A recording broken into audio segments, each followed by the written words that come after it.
नमस्कार दोस्तों, आपका स्वागत है चलत मुसाफिर के इस वीडियो में। मैं हूं मोनिका मरंडी और इस वक्त हमें जोधपुर के प्रताप नगर इलाके में और इस वक्त हम जहां बैठे हैं वो है महेश हैंडीक्राफ्ट। और मेरे साथ जो बैठे हैं वो हैं अशोक चौहान जी, जिन्होंने लेदर वर्क, जो भारतीय लेदर वर्क है, उसमें बड़ी उपलब्धियां प्राप्त की हैं। और 2018 में इन्हें एंटरप्रेन्योर, नेशनल एंटरप्रेन्योर अवार्ड से सम्मानित किया गया है। और क्या आप मेरे पीछे देख सकते हैं, इनको बहुत सारे राष्ट्रीय और जो राजस्थान से जो अवार्ड, बहुत सारे अवार्ड मिले हुए हैं। तो हम इन्हीं से जानेंगे, इन्हीं की कहानी।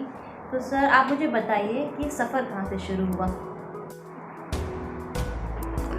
फादर मेरे गवर्नमेंट सर्वेंट थे और नौकरी से आने के बाद वो घर में साइकिल के सीट कवर बना देते। और मैं भी स्कूल से आने के बाद उनको जब काम करते हुए देखता था तो मुझे भी लगता था कि कहीं ना कहीं पापा की हेल्प करूं। मैं थोड़ा बहुत उनके साथ हेल्प करने लग गया। फिर पापा ने मेरे को बोला कि यार इस तरह के काम में बहुत बड़ा भविष्य नहीं है, तो बाहर कुछ शॉप्स थी हमारे घर के बाद जहाँ हैंडीक्राफ्ट्स का कुछ काम होता था, पुरानी कुछ मूर्तियाँ बनती थी, कुछ बॉक्सेज बनते थे। तो मैंने उन दुकानों के ऊपर बैठना स्टार्ट किया। स्कूल से आने के बाद वहीं बैठता, तो वहाँ पे कई लोग आते थे।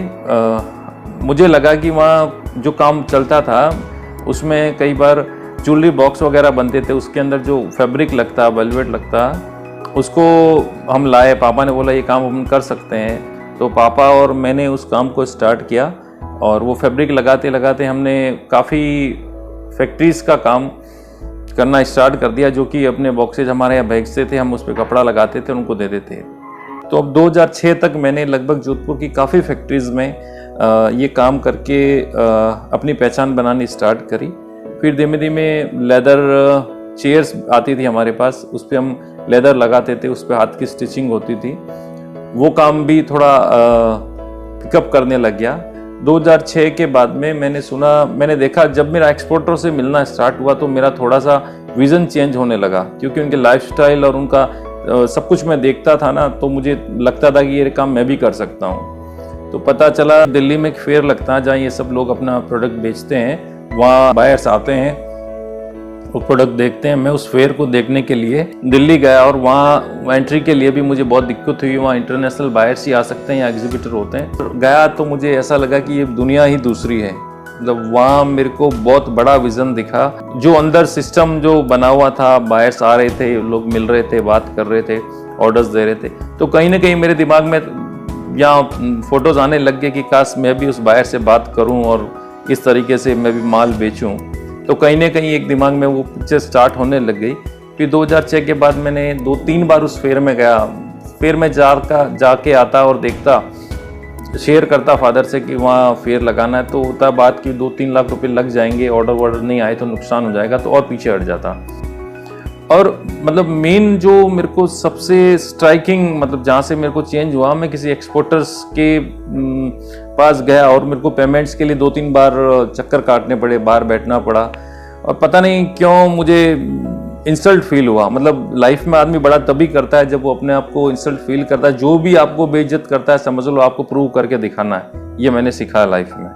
तो वहाँ से मैंने पॉजिटिव लिया। मैंने जस्ट आधे घंटे बाद ही किसी एक्सपोर्टर से मिला और मैंने कहा मुझको दिल्ली में स्टैंड लगानी किसी कॉस्ट पे। और मैंने वहाँ से स्टैंड लगाया 2011 में। और there was a long queue at my stand to placing the orders. और फिर मैंने बहुत अच्छे से पूरी दुनिया में every year with the 100% growth, today I am exporting my goods more than 50 countries. Sir, तो आपको किन किन अवार्डों से नवाजा गया है और आपको कैसा फील होता है जब आपको अवार्ड मिलते हैं? मैं अवार्ड्स की बात करूं तो मेरे को वैसे तो काफ़ी अवार्ड्स मिले हैं, बट जो मेन अवार्ड्स हैं, मुझे स्टार्टिंग में 2015 में एक जोधपुर में अवार्ड मिला आउटस्टैंडिंग परफॉर्मेंस के लिए, जोधपुर हैंडीक्राफ्ट एक्सपोर्टर्स एसोसिएशन की तरफ से। और उसके बाद मेरे को दिल्ली में अवार्ड मिला EPCH की तरफ से, export promotion council for handicraft, जहाँ से कि बिजनेस का मेन प्लेटफॉर्म है, जहाँ से बायर्स मिलते हैं हमें। और फिर मुझे राजस्थान का सबसे बड़ा पुरस्कार राजस्थान उद्योग रत्न अवार्ड मिला। और मेरी लाइफ का सबसे बड़ा अवार्ड जो नेशनल एंटरप्रेन्योरशिप अवार्ड 2018, वो मेरे को दिल्ली में मिला। अवार्ड मिलने के बाद मेरा विज़न और बढ़ गया, मतलब जो मोटिवेशन मेरे को इनसाइड मिला कि रियली मेरे को लोग जानने लग गए। मतलब पहले कोई नहीं जानता था, अवार्ड मिलने के बाद जो पहचान इतनी बन गई कि मेरे को सब लोग अलग नज़र से देखने लग गए और मेरी बात को समझने लग गए, सुनने लगे कि हाँ इस लड़के ने कुछ किया है। यही सब मैं आज के सारे जनरेशन को बोलना चाहता हूँ कि घर बैठे कुछ चमत्कार नहीं होना है। अगर कुछ लाइफ में करना है तो आपको आगे आना होगा, अपनी सोच को बदलना पड़ेगा, हैबिट्स को चेंज करना पड़ेगा, रोज सीखना पड़ेगा, शेयर करना पड़ेगा, अपनी गलतियों को सुधारना पड़ेगा। बहुत सारे स्टेप्स मिलके सक्सेस बनती। सक्सेस एक दिन में नहीं आती, आपको बहुत लंबा विजन रखना पड़ेगा। आपको अपनी नीयत जो है उसको साफ रखना पड़ेगा, लोगों की हेल्प करते हुए आगे बढ़ना पड़ेगा। ये बहुत सारे स्टेप बन के आपको एक पर्सनैलिटी बनना पड़ेगा। तो ये क्योंकि काफ़ी समय से चल रहा है, तो कितने कारीगर हैं? क्योंकि हम लोग लॉकडाउन में फंसे हुए हैं, पर उसके बावजूद अभी आपके द्वारा कितने कारीगरों को रोज़गार मिला है और कितने खुश हैं वो लोग? क्या आपको लगता है कि क्या करना चाहिए और उनके लिए कि वो और ज़्यादा खुश हैं और इस काम को, और जो भारत के काम है, मेड इन इंडिया का जो हमारा थीम है, हम उसको और कितना आगे ले जा सकते हैं?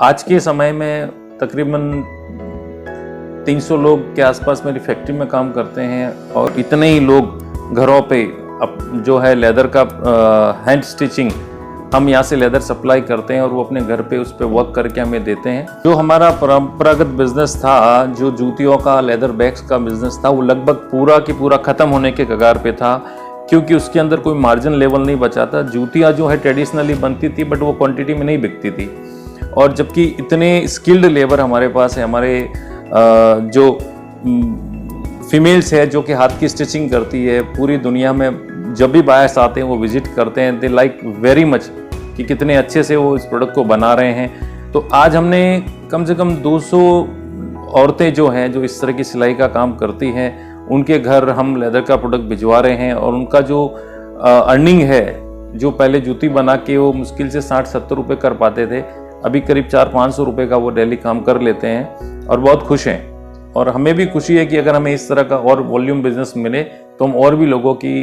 काफ़ी हेल्प कर सकते हैं, और इस परंपरागत जो स्किल है चर्म उद्योग की, उसको हम जिंदा रख सकते हैं। मैं कांता, 45 साल की उम्र है मेरी। यहाँ पे 6 साल से काम कर रही हूँ। यहाँ पे बहुत अच्छे हैं। हमारा यहाँ 10 जनों का स्टाफ है। अभी गए हैं, वो घर पे चले गए हैं, पर यहाँ पे बहुत अच्छा है और घर की तरह है, घर की तरह है। और हमारे ना वो एक बासा है फैक्ट्री के मालिक, वो भी बहुत अच्छे हैं। उनको 3 लड़के हैं, अर्जुन जी, महेश जी, अशोक बासा, बहुत अच्छे हैं। यहाँ पे घर की तरह रहते हैं। वो नहीं जानते हैं कि भाई यहाँ पे मैं फैक्ट्री में काम करने आते हैं, तो यहाँ पे ना वो घर की तरह रहते हैं और बहुत अच्छा मतलब व्यवहार है यहाँ पे, चलते अच्छे हैं और काम भी अच्छा है। और कोई भी मतलब है नहीं, यहाँ पे आने के बाद में मतलब है नहीं, घर के ये अच्छे चलते हैं सब कुछ। बोलू, मेरा नाम बवरी देवी, 75 साल इधर काम करता हूँ। हमारे 6 साल हो गए।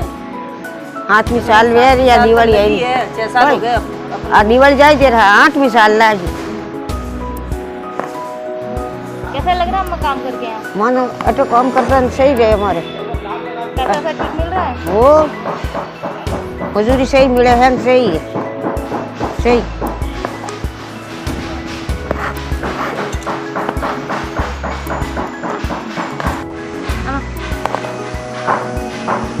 नाम? मेरा नाम जसोदा। कितनी उम्र है मेरी 52। कितने साल से काम कर रहे हैं यहाँ? हमको 7 साल चल रही है। और पहले काम करते थे? पहले हम घर पे करते थे। घर पे क्या करते थे? ये कसीदा काटते थे, साड़ी फैंसी। अच्छा। फैंसी काम बंद हो गया अभी, तो हम यहाँ आ गए थे, तो ये लगा दिए थे हमको काम पे, और बहुत अच्छा है हमारे। पहले पीछे अच्छा है। अच्छा है? बहुत अच्छा है। अच्छा, अरे वाह। और बाकी कैसा लग रहा है यहाँ काम करके आपको? बहुत अच्छा लगता है। हम घर पे बैठे हैं, जैसे ऐसे लगता है कि हम घर पे ही हैं, हम काम पे नहीं गए। हमारे घर के जैसे व्यवहार करते हैं, हमारे घर पे जैसे रखते हैं, सब लोग अच्छे हैं। और कुछ कहना, आपकी इतनी सारी उपलब्धियाँ हैं, पर आपने भी कोई लॉन्ग टर्म गोल सोचा होगा, तो आपका वो सपना क्या है जिस सपने ने आपको इतनी दूर तक लेकर आया है? वो आपका जो लॉन्ग टर्म गोल क्या है? फिलहाल विज़न के लिए मेरा यह है कि मैंने ये, जैसा कि मैं पहले बताया कि मैं चाह रहा हूँ कि स्टार्टिंग में कम से कम 100 नए यंग एंटरप्रेन्योर्स तैयार करूँ, जिन्हें मैं अपने एक्सपीरियंस से मोटिवेट कर सकूँ कि लाइफ में मुश्किल कुछ नहीं है, इन रास्तों को अपनाते हुए चलना है। और इसके लिए मैं ये कर रहा हूँ कि मैं एक बहुत जल्दी एक स्किल्ड एकेडमी बना रहा हूँ, जिसके अंदर हम स्किल्ड लोगों को ग्लोबल टच देते हुए वहाँ की डिज़ाइन और वहाँ की जो ट्रेंड्स है उनका कॉम्बिनेशन करते हुए और उन्हीं के आर्ट को ज़िंदा रखते हुए उनको बहुत अच्छे से रोज़गार देने के लिए वहाँ ट्रेनिंग देंगे हम। ये हम स्किल एकेडमी खोल रहे हैं। मेरा जो नेक्स्ट जो भी है लॉन्ग टर्म विज़न वो ये है, उस पर हमने काम स्टार्ट कर दिया है। मैंने मेरे पेरेंट्स के नाम से एक ट्रस्ट बना ली है, श्रीमती दुर्गा देवी टिकमदास सेवा संस्थान, और इसी ट्रस्ट के थ्रू मैं सारे वेलफेयर के काम करने जा रहा हूँ। घुमक्कड़ी वाले ऐसे ही और वीडियो देखते रहने के लिए सब्सक्राइब करिए चलत मुसाफिर को। बेल आइकन दबाना मत भूलिएगा ताकि हमारी कोई भी नई वीडियो आए तो आपको नोटिफिकेशन जरूर मिले।